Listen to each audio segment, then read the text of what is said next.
आज के इस वीडियो में सोशल साइंस यानी कि सामाजिक विज्ञान के कुछ वैसे ऑब्जेक्टिव क्वेश्चन को देखेंगे जो आने वाले एग्जाम के व्यू से बहुत ज़्यादा इम्पॉर्टेंट है। तो चलिए हम लोग सारे इम्पॉर्टेंट ऑब्जेक्टिव क्वेश्चन को इस वीडियो में देखेंगे। तो चलिए बिना समय गवाए हम इस वीडियो को शुरू करते हैं। तो आप सभी लोग जल्दी से इस वीडियो को लाइक कर दीजिए, चैनल पर नए हैं तो चैनल को सब्सक्राइब कर दीजिए और जितना अधिक से अधिक हो सके इस वीडियो को शेयर कर दीजिए।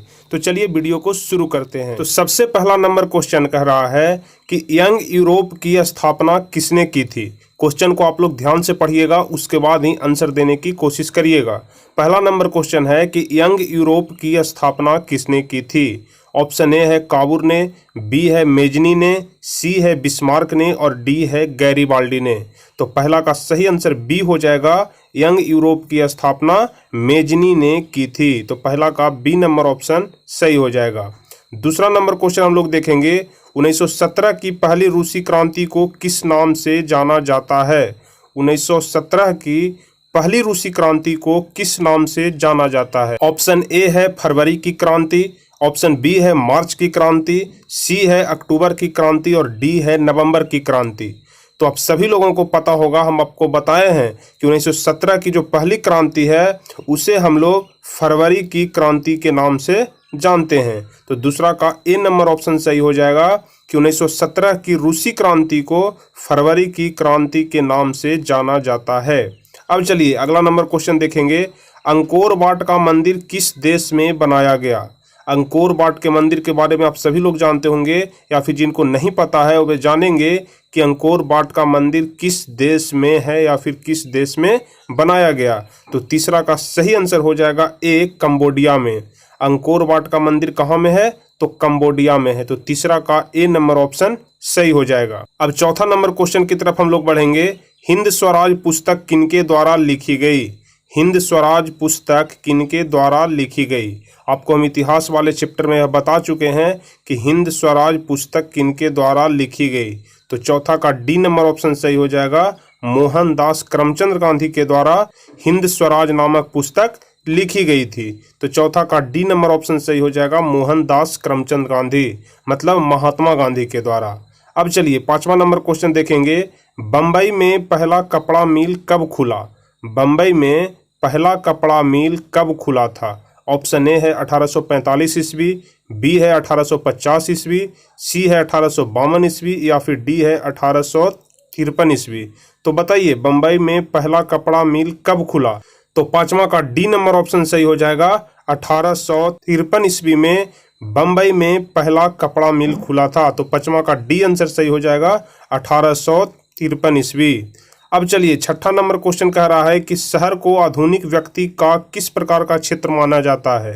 शहर को आधुनिक व्यक्ति का किस प्रकार का क्षेत्र माना जाता है। ऑप्शन ए है सीमित क्षेत्र, बी है प्रभाव क्षेत्र, सी है विस्तृत क्षेत्र और डी है ये सभी।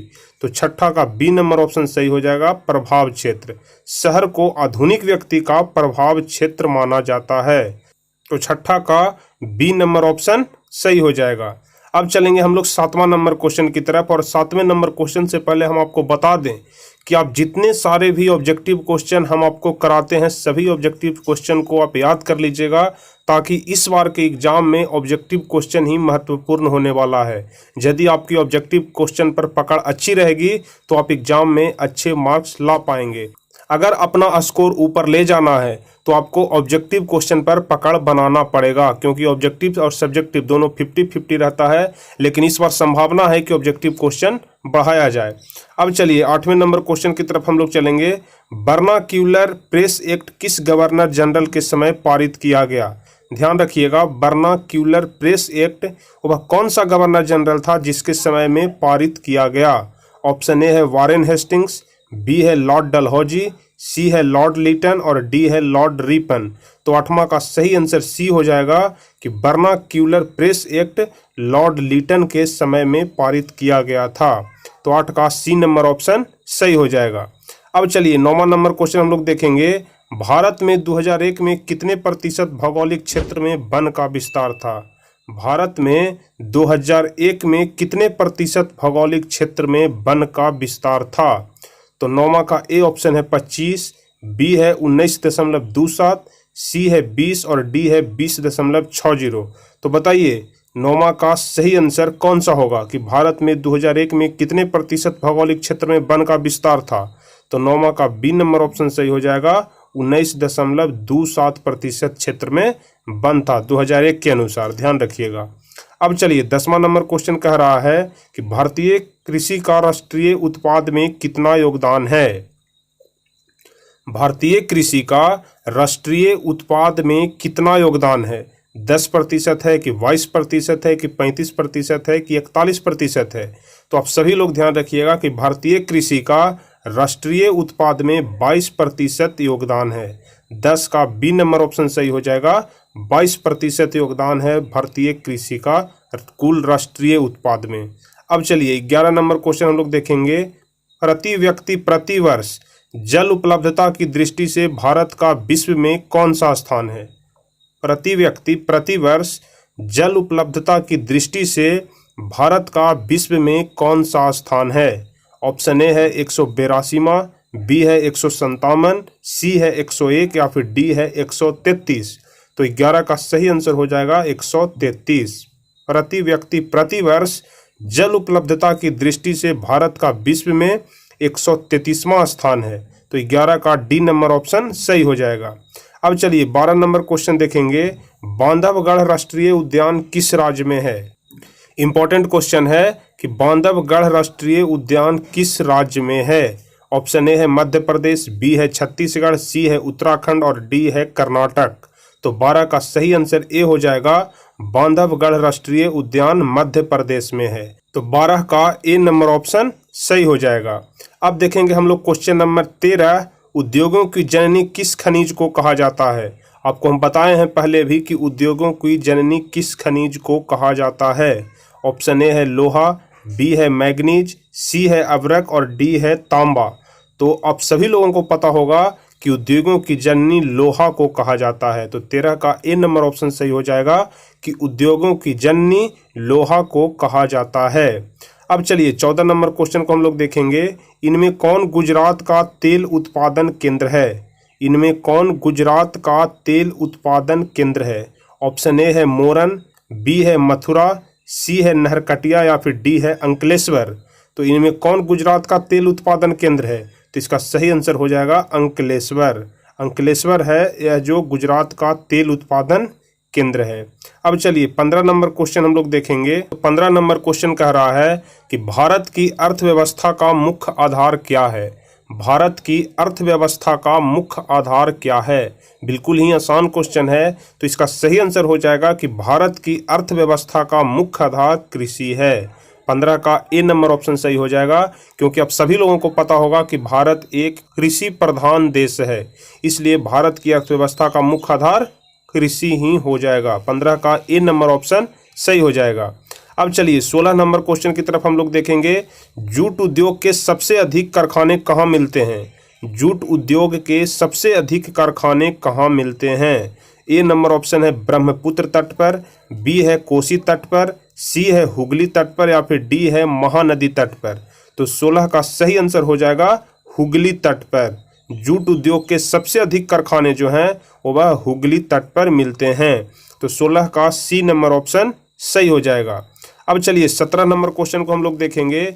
हिमसागर एक्सप्रेस कहाँ से कहाँ तक जाती है। ध्यान रखिएगा, हिमसागर एक्सप्रेस कहाँ से कहाँ तक जाती है। ऑप्शन ए है जम्मू से हावड़ा तक, बी है जम्मू से मुंबई तक, सी है जम्मू से कन्याकुमारी तक या फिर डी है जम्मू से कांडला तक। तो 17 का सही आंसर हो जाएगा कि हिमसागर एक्सप्रेस जम्मू से कन्याकुमारी तक जाती है। 17 का सी नंबर ऑप्शन सही हो जाएगा। अब हम लोग देखेंगे 18 नंबर क्वेश्चन को कि बिहार की कितनी भूमि कृषि के अंतर्गत आती है। बिहार की कितनी भूमि कृषि के अंतर्गत आती है। कहने का मतलब कि कितने प्रतिशत जमीन पर कृषि किया जाता है, खेती किया जाता है। तो ऑप्शन ए है आधी भूमि पर, बी है 3/4 पर, सी है 1/4 या फिर डी है 100%। तो 18 का सही आंसर हो जाएगा 3/4 भूमि पर। बिहार की कुल भूमि के 3/4 भूमि पर खेती किया जाता है बिहार में, ध्यान रखिएगा। 19वां नंबर क्वेश्चन हम लोग देखेंगे। महात्मा गांधी ने किस पत्र का संपादन किया? तो हम लोग इस क्वेश्चन को ऊपर में भी देख चुके हैं कि महात्मा गांधी ने किस पत्र का संपादन किया। तो 19 का सही आंसर हो जाएगा यंग इंडिया का। यंग इंडिया नामक पुस्तक की रचना कौन किए थे? तो महात्मा गांधी। तो 19 का बी नंबर ऑप्शन सही हो जाएगा कि महात्मा गांधी ने यंग इंडिया नामक पत्र का संपादन किया। अब चलिए 20 नंबर क्वेश्चन है कि भारत में कहाँ औरतों के लिए आरक्षण की व्यवस्था है? भारत में कहाँ औरतों के लिए आरक्षण की व्यवस्था है? ए नंबर ऑप्शन है लोकसभा, बी है विधानसभा, सी है मंत्रिमंडल या फिर डी है पंचायती राज्य संस्थाएं। तो 20वां का सही आंसर कौन सा हो जाएगा? तो 20 का सही आंसर होगा पंचायती राज्य संस्थाएं। भारत में औरतों के लिए सिर्फ पंचायती राज्य संस्थाएं में ही आरक्षण की व्यवस्था है। तो 20 का डी नंबर ऑप्शन सही हो जाएगा। चलिए 21 नंबर क्वेश्चन की तरफ हम लोग चलेंगे। निम्नलिखित राजनीतिक दल का एक प्रमुख हिस्सा कौन नहीं है? निम्नलिखित ऑप्शन में से कौन है जो राजनीतिक दल का एक प्रमुख हिस्सा नहीं है? ऑप्शन ए है नेता, बी है सक्रिय सदस्य, सी है अनुयायी और डी है चुनाव आयोग। तो आप सभी लोगों को पता होगा कि चुनाव आयोग खुद चुनाव करवाता है, इसलिए यह राजनीतिक दल का हिस्सा नहीं हो सकता है। इसलिए 21 का डी नंबर ऑप्शन सही हो जाएगा कि चुनाव आयोग राजनीतिक दल का एक प्रमुख हिस्सा नहीं हो सकता है। अब चलिए 22 नंबर क्वेश्चन को हम लोग देखेंगे। भारतीय संविधान में अधिकारों की सूचियां कितनी है? भारतीय संविधान में अधिकारों की कुल कितनी सूचियां हैं? 22 का ए नंबर ऑप्शन है 2, बी नंबर ऑप्शन है 3, सी नंबर ऑप्शन है 4 और डी नंबर ऑप्शन है 5। तो भारतीय संविधान में कुल 3 अधिकारों की सूचियां हैं। 22 का बी नंबर ऑप्शन सही हो जाएगा। ध्यान रखिएगा कि भारतीय संविधान में अधिकारों की कुल सूचियां 3 है। 22 का बी नंबर ऑप्शन सही हो जाएगा। अब अगला नंबर क्वेश्चन देखेंगे कि 14वीं लोकसभा में महिलाओं की भागीदारी कितनी रही? 14वीं लोकसभा में महिलाओं की भागीदारी कितनी रही? ऑप्शन ए है 6.51%, बी है 15%, सी है 11.06% और डी है 10%। तो 23 का सही आंसर हो जाएगा 6.51%। 14वीं लोकसभा में महिलाओं की भागीदारी 6.51% रही। तो 23 का ए नंबर ऑप्शन सही हो जाएगा। अब चलेंगे हम लोग 24 नंबर क्वेश्चन की तरफ कि भारतीय में किस तरह के लोकतंत्र की व्यवस्था की गई है? भारत में किस तरह के लोकतंत्र की व्यवस्था की गई है? ऑप्शन ए है प्रत्यक्ष लोकतंत्र, बी है अप्रत्यक्ष लोकतंत्र, सी है प्रत्यक्ष और अप्रत्यक्ष दोनों और डी है इनमें से कोई नहीं। तो आप सभी लोग जानते होंगे कि भारत में अप्रत्यक्ष लोकतंत्र की व्यवस्था की गई है। 24 का बी नंबर ऑप्शन सही हो जाएगा। अब चलिए 25वां नंबर क्वेश्चन की तरफ हम लोग बढ़ेंगे कि 15वीं लोकसभा चुनाव कब हुआ था? 15वीं लोकसभा चुनाव कब हुआ था? 25 का ए नंबर ऑप्शन है 2006, बी है 2007, सी है 2008 और डी है 2009। तो 25 का सही आंसर हो जाएगा 2009। 15वीं लोकसभा चुनाव 2009 ईस्वी में हुआ था। तो 25 का डी नंबर ऑप्शन सही हो जाएगा। तो इसी के साथ आपके सारे क्वेश्चन यहाँ पर समाप्त हो गए। तो हम आशा करते हैं आपको यह वीडियो पसंद आया होगा। अगर वीडियो पसंद आया हो तो वीडियो को एक लाइक जरूर करें। चैनल पर नए हैं तो चैनल को सब्सक्राइब करके बेल आइकन दबा दें और जितना अधिक से अधिक हो सके इस वीडियो को शेयर करें। तो चलिए फिर मिलते हैं हम आपसे अगले वीडियो में। तब तक के लिए जय हिंद, धन्यवाद।